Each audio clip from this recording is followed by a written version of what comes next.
BMW i's 2018 review. The makers of the ultimate driving machine perhaps felt they could cut themselves some slack when they made the BMW i3.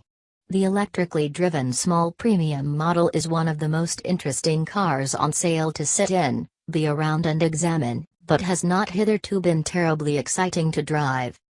3 years on from its launch, here is the BMW i's, faster, lower, a bit wider and with in its name, which as we all know is shorthand for sport. Nobody ever added that letter to a car's name while trying to imply it was slower or more sensible. There is meant to be more ultimate driving machine to the i's, then, so it has an additional 13 bhp, now reaching 181 bhp, and 15 pounds-foot, now at 199 pounds-foot, over the conventional i3. Although it is backed by the same 33.2 kWh battery.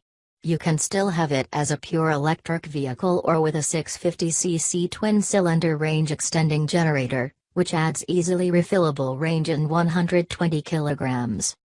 More significant, though, when it comes to the way the i's drives, is the fact that it rides 10 mm lower than a regular i3, has a 40 mm wider track, and Diddy wheel arch extensions to accommodate it, and rides on larger wheels and tires.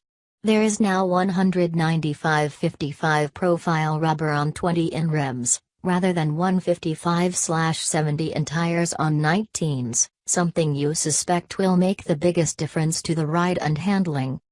Elsewhere, the i's package remains much the same.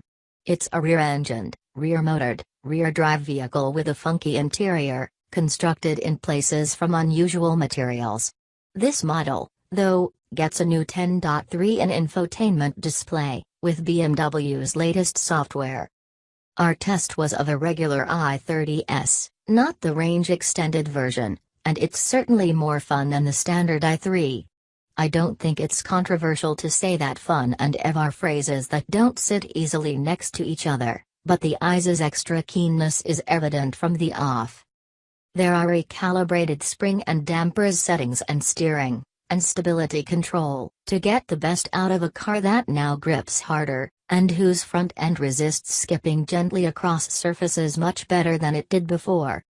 With bigger wheels, lower profile tires and lower suspension, you might expect the ride to suffer, and you'd be right, I'm afraid. It has been a while since I drove a standard i3, so I can't make a back-to-back judgment. But around town the i's is pretty firm.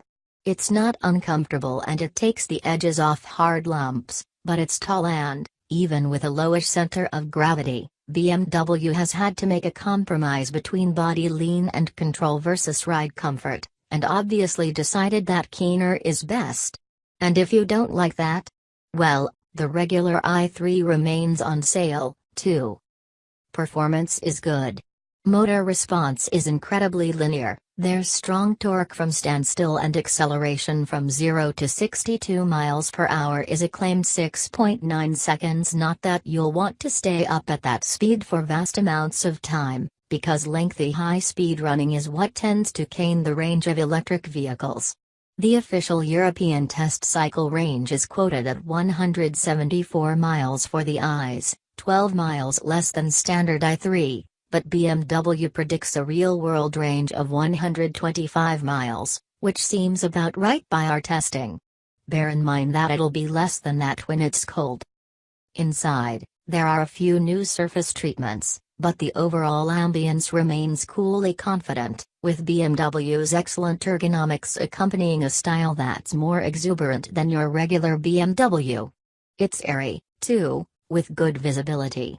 And it gets a lot into quite a small space. It's less than 4 meters long, but its rearward opening doors give decent access, and its boot space of 260,1100 liters is on a par with most super minis.